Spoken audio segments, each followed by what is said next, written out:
Atos, capítulo 23 e o capítulo de número 24. Os irmãos acharam? Amém? Vamos ser edificados então só pela leitura já, quer ver? Diz assim o texto: Paulo, fixando os olhos no sinédrio, disse: meus irmãos, tenho cumprido o meu dever para com Deus com toda boa consciência até o dia de hoje. Diante disso, o sumo sacerdote Ananias deu ordem aos que estavam perto de Paulo para que batessem na boca dele.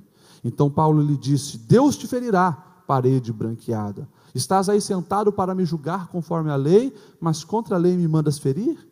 Os que estavam perto de Paulo disseram: você ousa insultar o sumo sacerdote de Deus?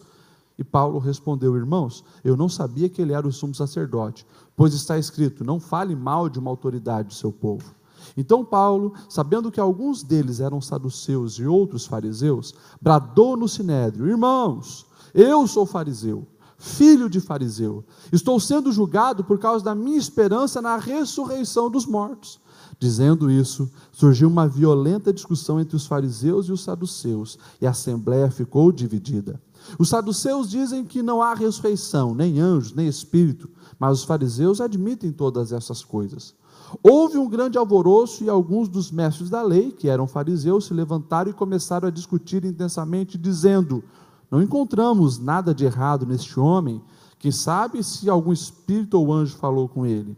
A discussão tornou-se tão violenta que o comandante teve medo que Paulo fosse despedaçado por eles. Então ordenou que as tropas descessem e o retirassem à força do meio deles, levando-o para a fortaleza. Na noite seguinte, o Senhor, pondo-se ao lado de Paulo, disse: coragem, assim como você testemunhou a meu respeito em Jerusalém, deverá testemunhar também em Roma. Na manhã seguinte, os judeus tramaram uma conspiração e juraram solenemente que não comeriam nem beberiam enquanto não matassem a Paulo. Mais de 40 homens estavam envolvidos nessa conspiração. E dirigindo-se aos chefes dos sacerdotes e aos líderes dos judeus, disseram: juramos solenemente, sob maldição, que não comeremos nada enquanto não matarmos Paulo. Agora, portanto, vocês e o sinédrio peçam ao comandante que faça comparecer diante de vocês com o pretexto de obter informações mais exatas sobre o seu caso. Nós estaremos prontos para matá-lo antes que chegue aqui. Entretanto, o sobrinho de Paulo, filho de sua irmã, teve conhecimento dessa conspiração. Foi à fortaleza e contou tudo a Paulo, que, chamando-o do centurião, disse: leve este rapaz ao comandante, ele tem algo para dizer. Assim ele o levou ao comandante. Então disse o centurião: Paulo, o prisioneiro, chamou-me, pediu-me que trouxesse este rapaz, pois ele tem algo para te falar. E o comandante tomou o rapaz pela mão, levou-o à parte e perguntou: o que você tem para me dizer? E ele respondeu: os judeus planejam pedir-te que apresentes Paulo ao sinédrio amanhã, sob o pretexto de buscar informações mais exatas a respeito dele. Não te deixes convencer, pois mais de 40 deles estão preparando uma emboscada contra Paulo. Estes juraram solenemente não comer nem beber enquanto não o matarem. Então, estão preparados agora, esperando que prometas atender o pedido deles. O comandante despediu o rapaz e recomendou-lhe: não diga a ninguém que você me contou isso. Então ele chamou 2 do seu centurião e ordenou-lhes: preparem um destacamento de 200 soldados, 70 cavaleiros, 200 lanceiros, a fim de irem para Cesareia esta noite às 9 horas. Providenciem montarias para Paulo e leve-no em segurança ao governador Félix. O comandante escreveu uma carta nesses termos: Cláudio Lísias, ao excelentíssimo governador Félix, saudações. Este homem foi preso pelos judeus, que estavam prestes a matá-lo, quando eu, chegando com minhas tropas, o resgatei, pois soube que ele é cidadão romano. Querendo saber por que o estavam acusando, levei ao sinédrio deles. Descobri que ele estava sendo acusado em questões acerca da lei deles, mas não havia contra ele nenhuma acusação que merecesse morte ou prisão. Quando fui informado de que estava sendo preparada uma cilada contra ele, enviei-o imediatamente a vossa excelência. Também ordenei que os seus acusadores apresentassem a vossa excelência aquilo que tem contra ele. Os soldados, cumprindo o seu dever, levaram Paulo durante a noite e chegaram a Antipátride. No dia seguinte, deixaram a cavalaria prosseguir com ele e voltaram para a fortaleza. Quando a cavalaria chegou a Cesareia, deu a carta ao governador e lhe entregou Paulo. O governador leu a carta e perguntou de que província era ele. Informado de que era da província da Cilícia, disse: ouvirei seu caso quando os seus acusadores chegarem aqui. Então, ordenou que Paulo fosse mantido sob custódia no palácio de Herodes. Capítulo 24. 5 dias depois, o sumo sacerdote Ananias desceu a Cesareia com alguns dos líderes dos judeus e um advogado chamado Tértulo, os quais apresentaram ao governador as suas acusações contra Paulo. Quando Paulo foi chamado, Tértulo apresentou a sua causa a Félix, dizendo: temos desfrutado de um longo período de paz durante o teu governo, e o teu providente cuidado resultou em reformas nessa nação. Em tudo e em toda parte, excelentíssimo Félix, reconhecemos esses benefícios com profunda gratidão. Todavia, a fim de não tomar-te mais tempo, eu peço-te o favor de ouvir-nos apenas por um pouco mais. Verificamos que este homem é um perturbador que promove tumulto entre os judeus pelo mundo todo. Ele é o principal cabeça da seita dos nazarenos e tentou até mesmo profanar o templo. Então, o prendemos e quisemos julgá-lo segundo a nossa lei. Mas o comandante Lísias interveio com muita força e o arrebatou das nossas mãos e ordenou que os seus acusadores se apresentassem. Se tu mesmo interrogares, poderás verificar a verdade a respeito de todas essas acusações que estamos fazendo contra ele. Os judeus confirmaram a acusação, garantindo que as afirmações eram verdadeiras. Quando o governador lhe deu sinal para que falasse, então Paulo declarou: sei que há muitos anos tem sido juiz nesta nação, por isso, de bom grado, faço a minha defesa. Facilmente poderás verificar que há menos de 12 dias subi a Jerusalém para adorar a Deus. Os meus acusadores não me encontraram discutindo com ninguém no templo, nem incitando uma multidão nas sinagogas ou em qualquer outro lugar da cidade. Nem tampouco podem provar-te as acusações que agora estão levantando contra mim, que chamam seita. Confesso-te, porém, versículo 14, confesso, porém, que adoro o Deus dos nossos antepassados como seguidor do caminho, a qual que chamam seita. Creio em tudo que concorda com a lei e no que está escrito nos profetas, e tenho em Deus a mesma esperança desses homens, de que haverá ressurreição tanto de justos como de injustos. Por isso, procuro sempre conservar minha consciência limpa diante de Deus e dos homens. Depois de estar ausente por vários anos, vim a Jerusalém para trazer esmolas ao meu povo e apresentar as ofertas. Enquanto fazia isso, já cerimonialmente puro, encontraram-me no templo, sem envolver-me em nenhum ajuntamento ou tumulto. Mas há alguns judeus da província da Ásia que deveriam estar aqui diante de ti e apresentar acusações, se é que tem algo contra mim. Ou os que aqui se acham deveriam declarar que crime encontraram em mim quando eu fui levado perante o sinédrio, a não ser que tenha sido este. Quando me apresentei a eles, eu bradei: por causa da ressurreição dos mortos, estou sendo julgado hoje diante de vocês.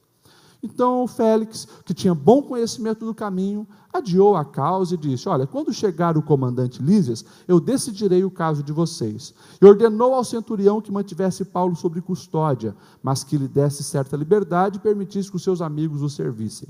Vários dias depois, Félix veio com Drusila, sua mulher, que era judia, mandou chamar Paulo e o ouviu falar sobre a fé em Cristo Jesus. Quando Paulo se pôs a discorrer acerca da justiça, domínio próprio e do juízo vindouro, Félix teve medo e disse: basta por enquanto, pode sair. Quando achar convenientemente, eu mandarei chamá-lo de novo. Ao mesmo tempo, esperava que Paulo lhe oferecesse algum dinheiro, pelo que mandava buscá-lo frequentemente e conversava com ele. Passado 2 anos, Félix foi sucedido por Pórcio Festo. Todavia, porque desejava manter a simpatia dos judeus, Félix deixou Paulo na prisão. Amém? Texto longo, né? Quase cansativo, mas importante nós lermos todo ele para entendermos o que estava se passando. Lembrando que na semana que nós falamos sobre Atos capítulo 21 e 22, nós vimos que Paulo, depois da sua segunda grande viagem missionária, se despede do povo, vem para Jerusalém, mesmo sabendo que corria risco. Paulo estava ameaçado, ele vem para Jerusalém. O que acontece? Quando os judeus vê aquele que eles perseguiam, que já ouviam falar que estava todo mundo, né, trazendo os judeus para o caminho dos cristãos, para a seita que eles chamavam dos nazarenos, falaram, vamos pegar e matar esse cara agora.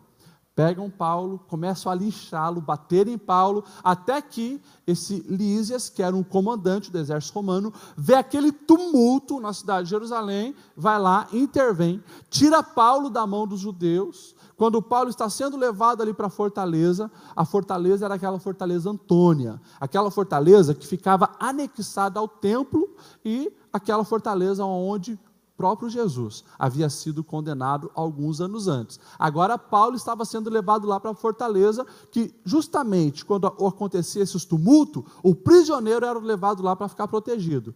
No alto da escada, Paulo pede a palavra, faz aquele discurso em aramaico. Quando o povo de Jerusalém vê Paulo falando de aramaico, fica quietinho, ouve, mas depois volta a querer pegá-lo, matá-lo.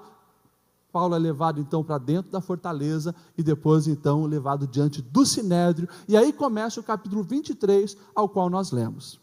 Eu quero lembrar você que nós estamos nessa série falando de Atos, mas nós estamos procurando as marcas de uma verdadeira igreja. Eu lembro você que nos nossos dias nós temos que estar atento para não sermos confundidos. Desde lá de Jesus até os nossos dias, o nosso adversário tenta confundir o caminho certo, tenta confundir os seguidores de Jesus com distrações e também com heresias.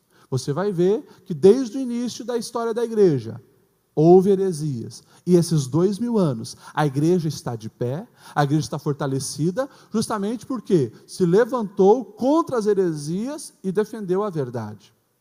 Mais uma vez, nós vamos ver que nos nossos dias, vivemos tempo onde as heresias têm se infiltrado dentro da igreja. Vivemos dias onde nós olhamos para a realidade gospel, aí fora, e nós conseguimos ver que não tem nada a ver com o verdadeiro evangelho pregado e ensinado por Jesus. Consequentemente, eu sou a igreja, você é a igreja, nós precisamos sondar o nosso coração, para que nós venhamos, ao analisar, ver se nós estamos sendo uma verdadeira igreja, se estamos seguindo o passo de Jesus, se estamos seguindo o passos dos apóstolos que aprenderam com Jesus e que também seguiram o caminho certo. E o livro de Atos, que fala da igreja primitiva, é a maior e melhor fonte da igreja do primeiro século. Nós precisamos beber nessa fonte, olhar para essas histórias e aprender. Por isso nós estamos falando de marcas de uma verdadeira igreja, e já falamos... Olha, já passou de 100 marcas que nós falamos da verdadeira igreja. Hoje nós vamos aqui ver mais algumas marcas, baseado nessa história e nesse relato que nós temos aqui. Primeira marca de uma verdadeira igreja, que já está ali no primeiro versículo do capítulo 23, é quando Paulo, então, está diante do Sinédrio. Já falei para vocês o que era o Sinédrio. Sinédrio era aquela reunião onde a liderança dos judeus se reuniam. Era formada principalmente por saduceus e fariseus. Estavam ali, pelo menos, 71 pessoas, eram 69 dos principais, e mais, geralmente, o sumo sacerdote e o segundo sacerdote ficavam ali. 71 homens que julgavam as causas do povo judeu, estavam ali. Paulo é levado diante deles mais uma vez, e agora Paulo faz questão de olhar bem nos olhos deles, e olha o que Paulo diz, sendo acusado de um monte de coisa. Paulo diz: meus irmãos, eu tenho cumprido o meu dever para com Deus, com toda boa consciência até o dia de hoje. Um verdadeiro cristão, quem tem a marca de ser uma verdadeira igreja, vive, caminha, anda com uma boa consciência. Uma boa consciência, que é fruto de quê? Fruto de uma conduta irrepreensível. Paulo faz questão que tem boa consciência diante de Deus, ou seja, Paulo estava dizendo: eu estou em paz com Deus. Por mais que aqueles que estão dizendo que são representantes de Deus, aqueles que estão aí dizendo que são os justos dos nossos tempos, estão me acusando, estão me difamando, estão me condenando e me agrediram porque Paulo tinha sido espancado. Ele está dizendo: eu sei que com Deus eu estou muito bem. Isso aqui é fundamental para uma vida equilibrada, para ser representante de Cristo, para sim ser uma verdadeira igreja. Irmãos, precisamos estar em paz com Deus. Nós temos falado dos tempos que nós vivemos, o tempo do aparentar. As pessoas não estão preocupadas em estar de bem com Deus, estão preocupadas em estar de bem a sua reputação diante dos homens. Querem receber o aplauso dos homens, não estão preocupados com o aplauso dos céus. A boa consciência que precisa permear os verdadeiros seguidores de Cristo começa com ter paz com Deus, desfrutar da paz de Deus e, consequentemente, paz consigo mesmo. Em tempos onde nós temos visto o liberalismo entrar na igreja, as pessoas pegam partes da Bíblia que lhes são úteis, partes da Bíblia onde vão embasar o seu comportamento e fazem doutrinas de textos isolados. Para quê? Para que a sua consciência, às vezes, esteja dizendo: não, eu estou obedecendo a Bíblia, mas sabe que está totalmente fora do contexto e totalmente fora da vontade de Deus. Nós vemos em tempo onde as pessoas estão preocupadas muito mais com a sua aparência, estão mais preocupadas com o que os outros vão pensar de si mesmo. Nós precisamos entender que a vida em abundância que o Senhor nos promete e deseja que nós venhamos viver, começa com isso, uma boa consciência com Deus, sabendo que nós estamos em paz com Deus. Não vai haver descanso para a alma, não vai haver equilíbrio emocional, não vai haver prosperidade divina nas nossas vidas, enquanto nós não estivermos com uma boa consciência com Deus, que é fruto do quê?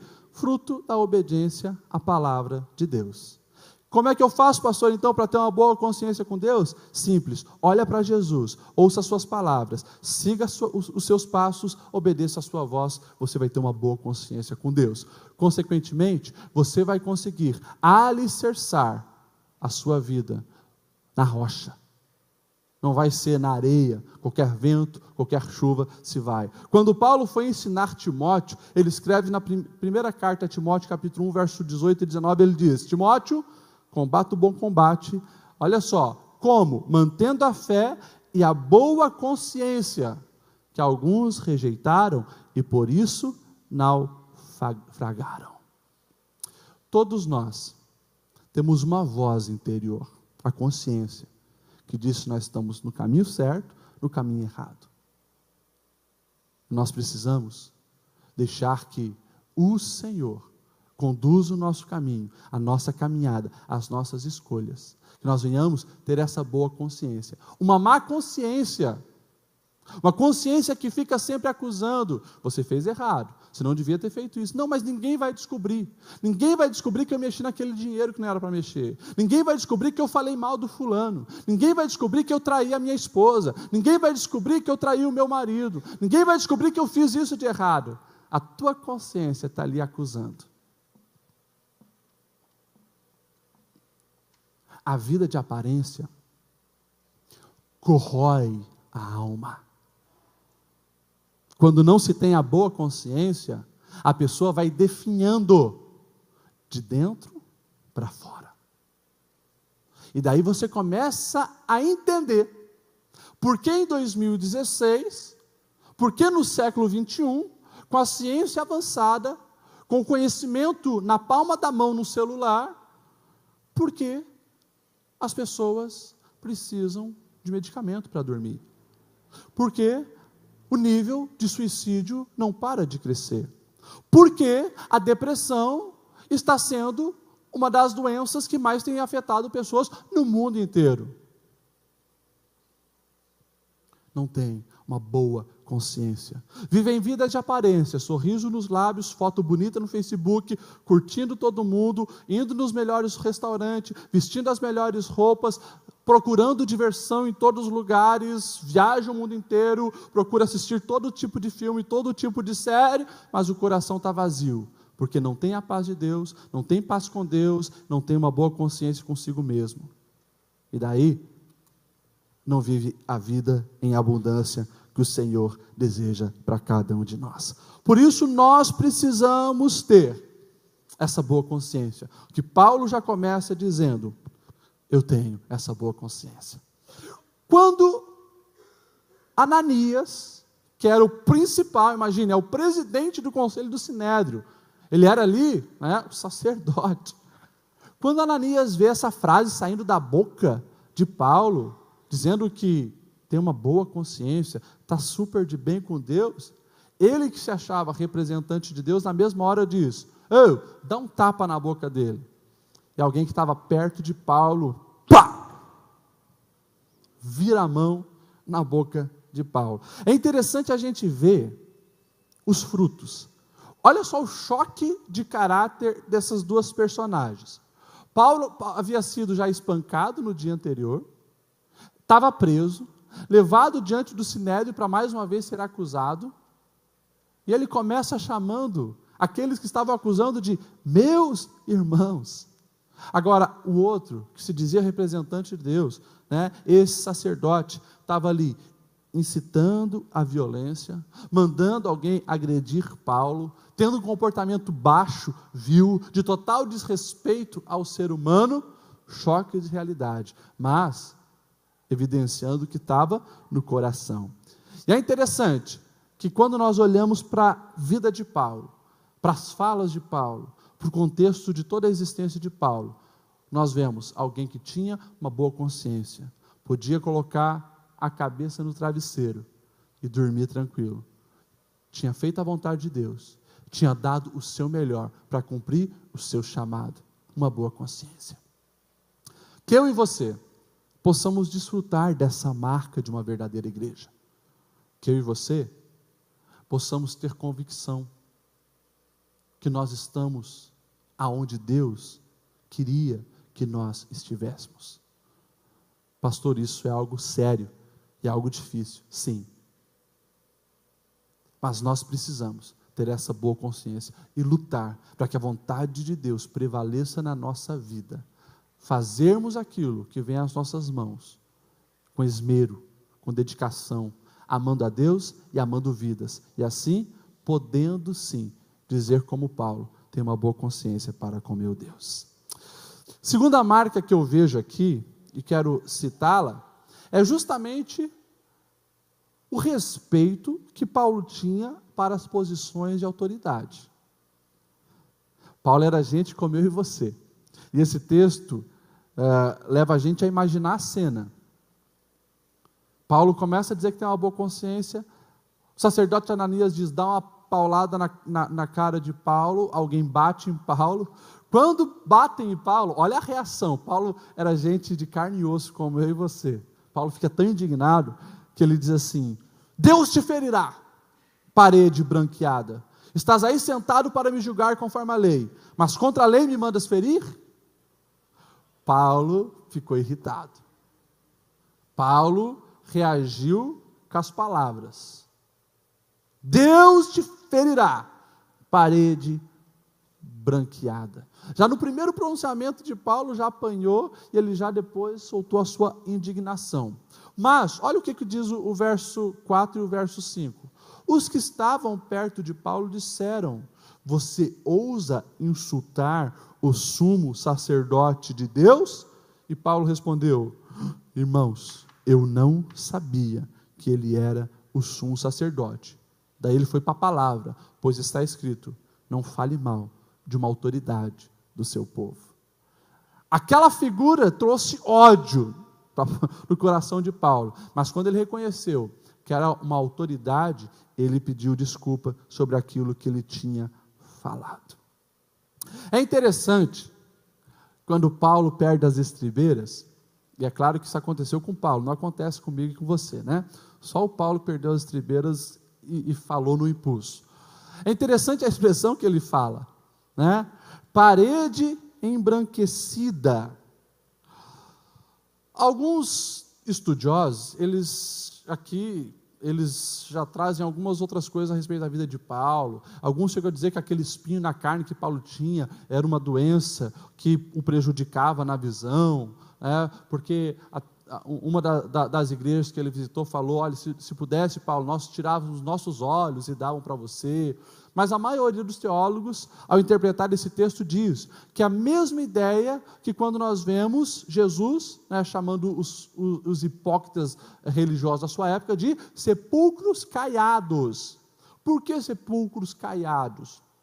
Sepulcro caiado era uma forma que naquela época as pessoas faziam para identificar quem estava impuro, contaminado. A gente sabe que para o povo judeu, qualquer contato com um defunto, ele estaria ali impuro e teria que se purificar. Então o que os judeus faziam? Eles colocavam cal nos sepulcros e deixavam eles branquinhos, porque se alguém encostasse, já se percebia ali: puxa, encostei, estou impuro, preciso me purificar. Mas era algo aparente que lá dentro, o que tinha? Ossos podres, vermes comendo a carne, por fora branquinho, mas por dentro totalmente podre.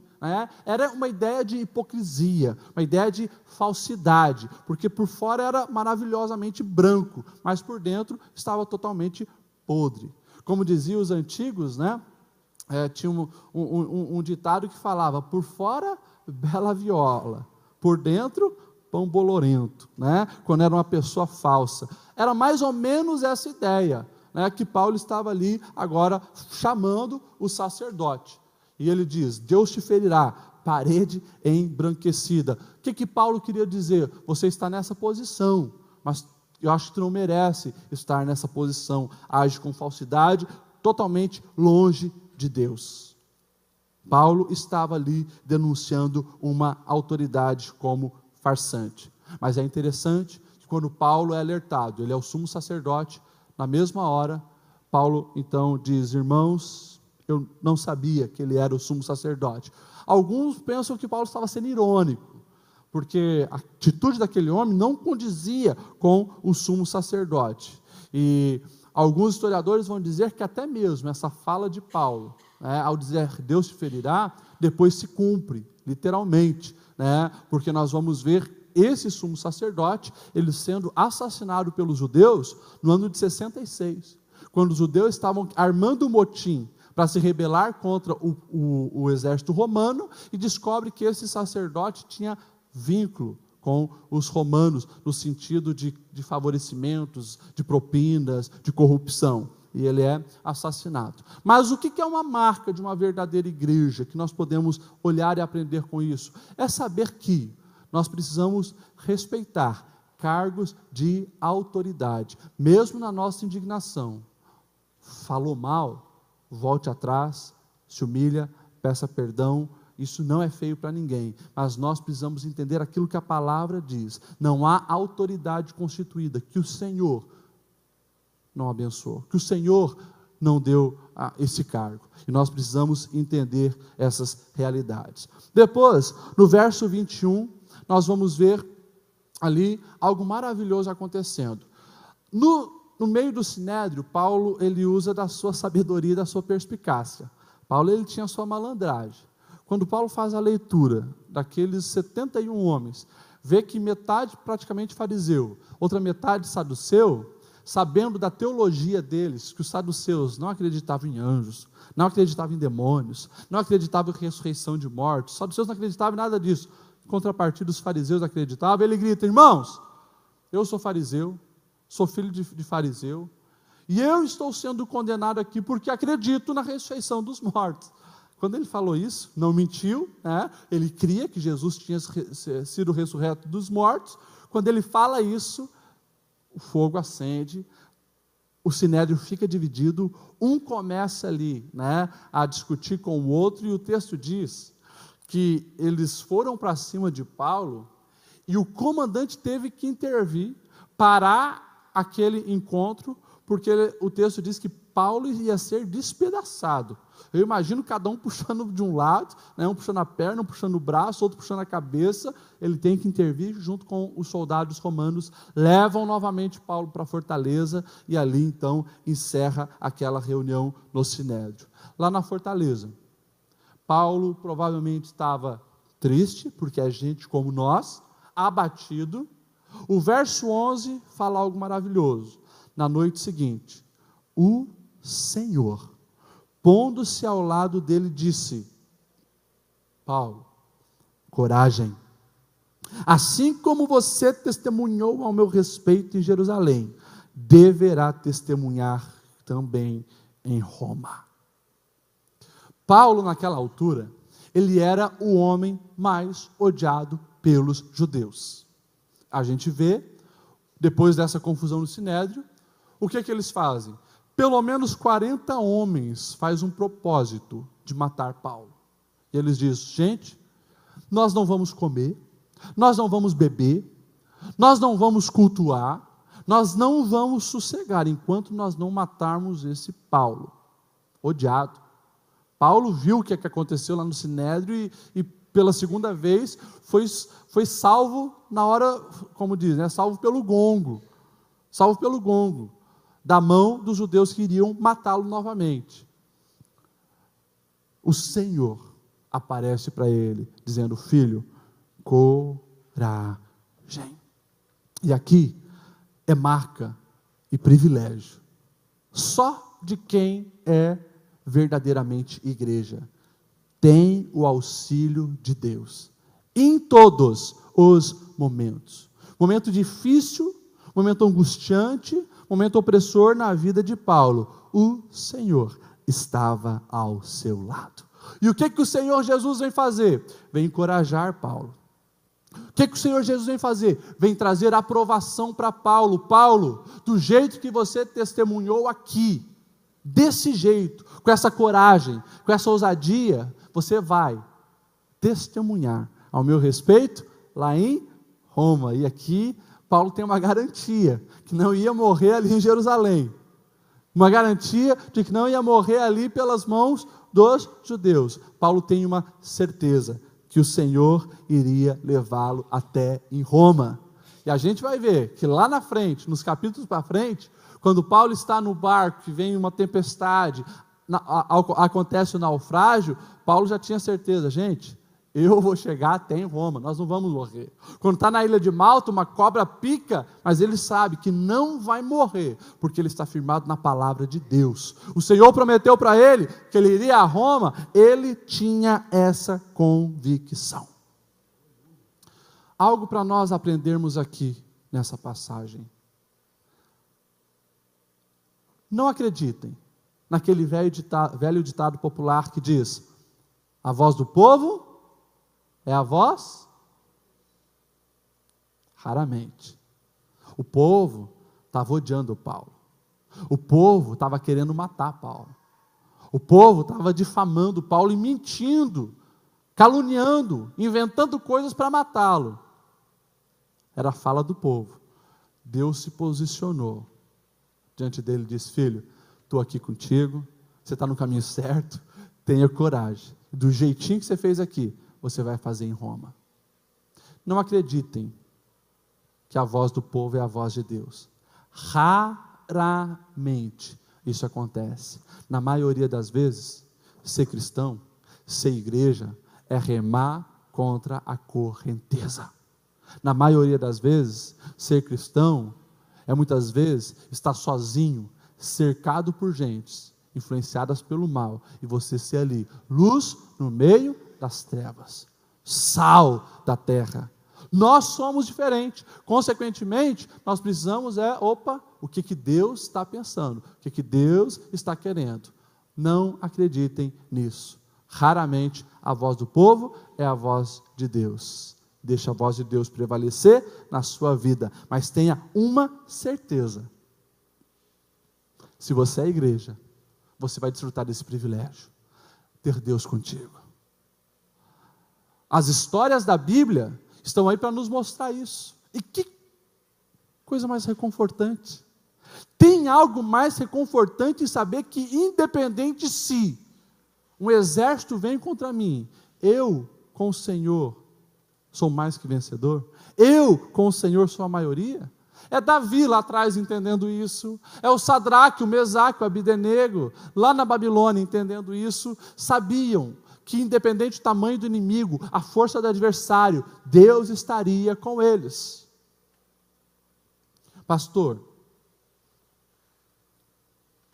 o que nós podemos aprender com isso? Nós podemos aprender que quando nós fazemos a vontade de Deus, mesmo na dificuldade, mesmo quando isso custa a nossa vida, Deus se compromete de nos abençoar, de nos guardar e de não deixar-nos morrer até o tempo que Ele determinou. Na mente daqueles judeus, Paulo não passaria daquele outro dia. Armaram um complô. Mas no coração de Deus, Paulo viveria alguns anos e a vontade de Deus prevalece. Seja igreja verdadeira e você vai desfrutar desse privilégio, ter o Senhor contigo até nos momentos de dificuldade. Depois, olha só, marca também de uma verdadeira igreja, é a gente poder desfrutar do agir invisível de Deus. O agir invisível de Deus. É lindo quando nós vemos o que eu chamo de cristocidências acontecendo nesse texto. O servo de Deus não pode acreditar em coincidências.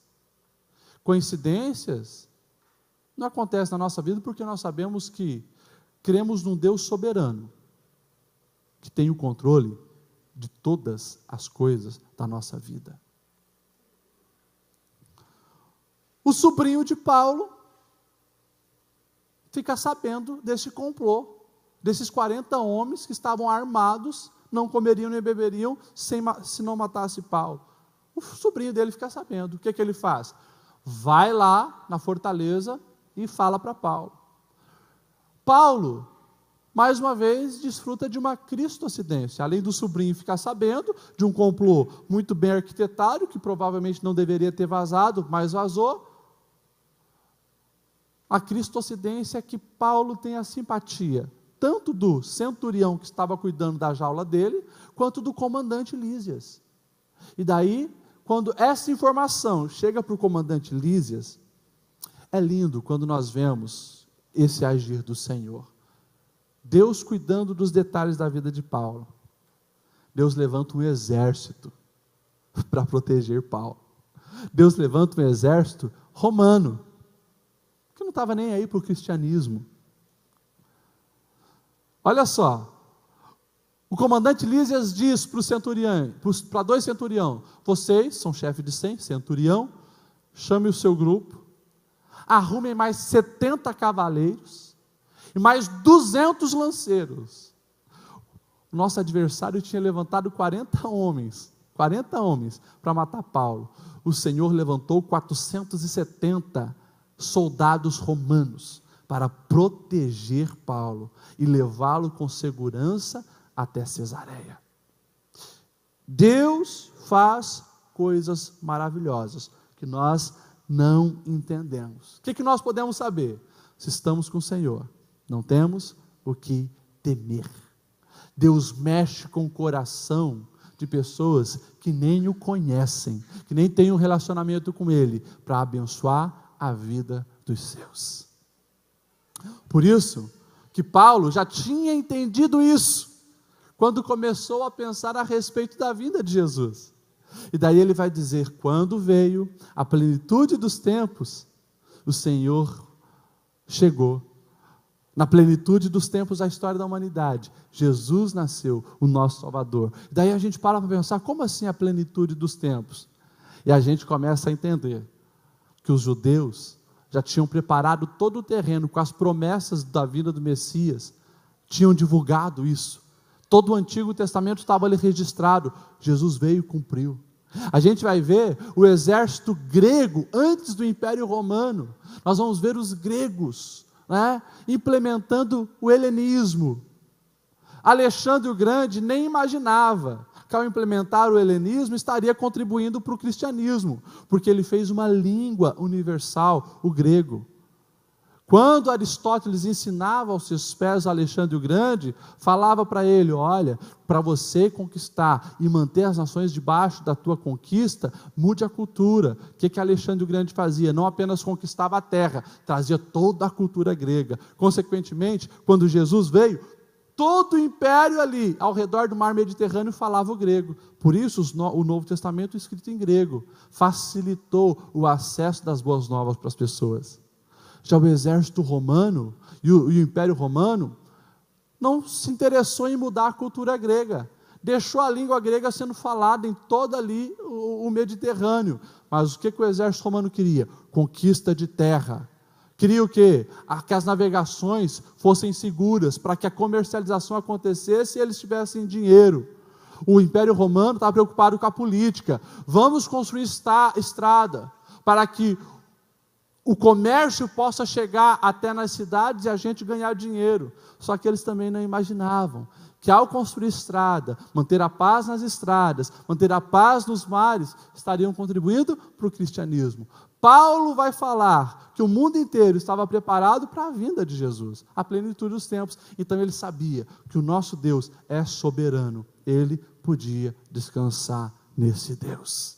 Ele podia descansar nesse Deus, que levantou um exército para que ele fosse protegido, não caísse na cilada dos adversários e pudesse chegar a Cesareia bem e protegido. Depois nós vamos ver, o texto então, falando desse envio que o comandante faz com esse exército, protegendo Paulo, e manda Paulo para um governador chamado Félix, na região de Cesareia. Segundo os historiadores, principalmente o historiador Tácito, que era um historiador romano, esse governador Félix, ele tinha sido o primeiro escravo que conseguiu chegar a governador de uma província, porque ele tinha um irmão que era amigo do imperador Cláudio e o indicou. Então, Félix tinha sido escravo, agora ele era governador de uma religião.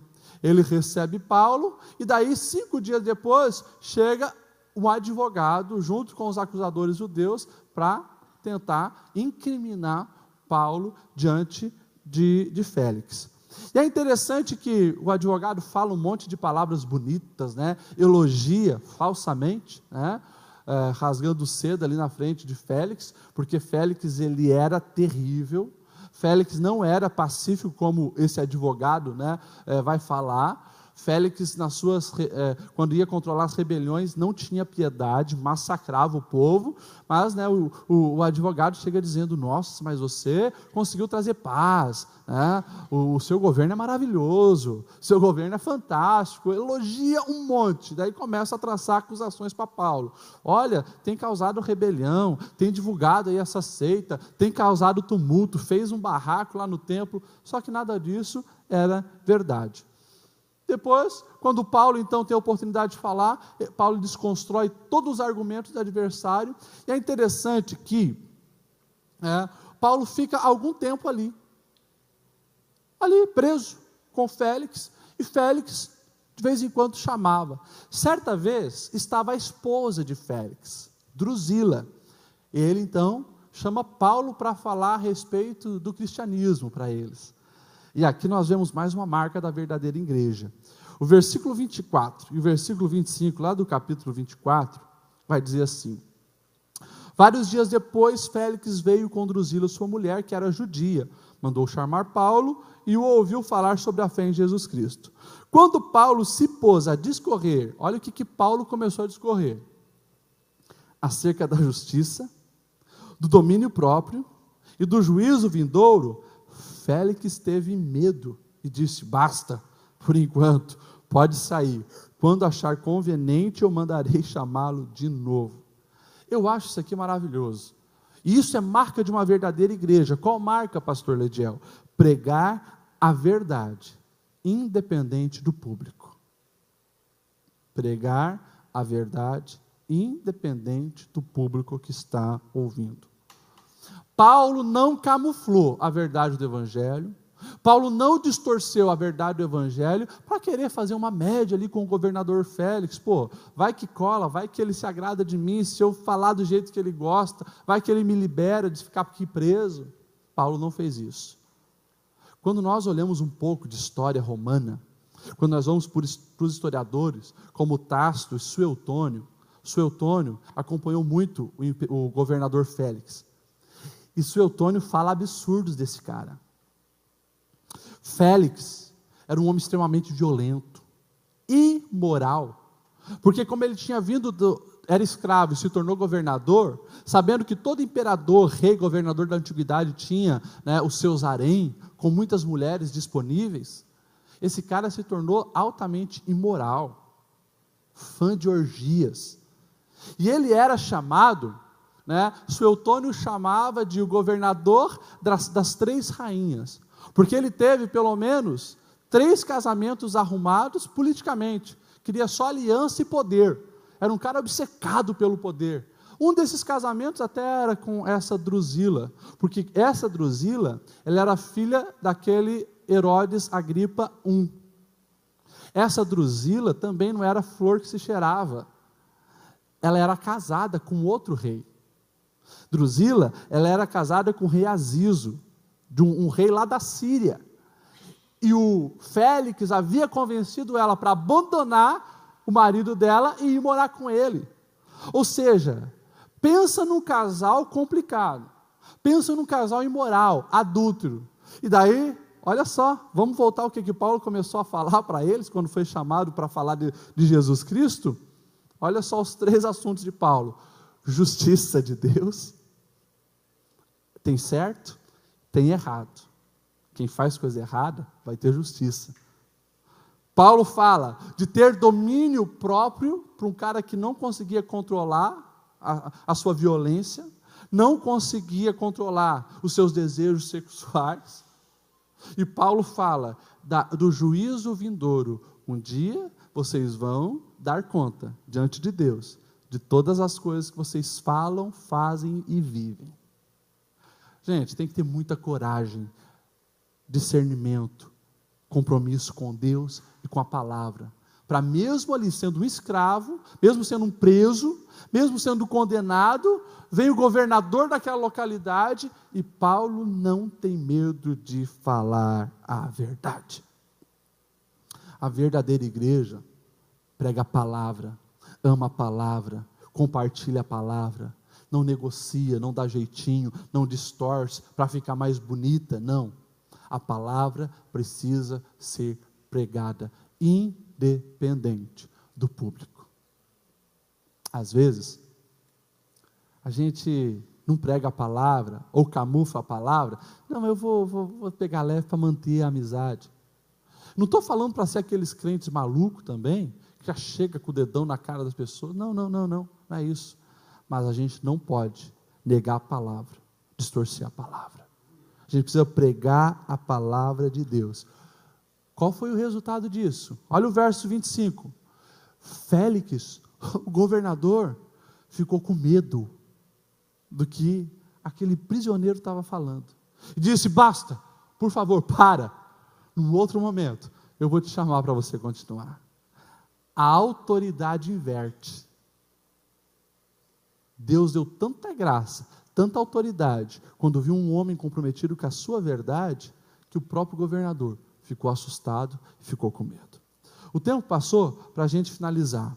A última marca que eu coloquei aqui, de uma verdadeira igreja: não compactua com a corrupção do mundo. Olha aí o verso 26, o que diz.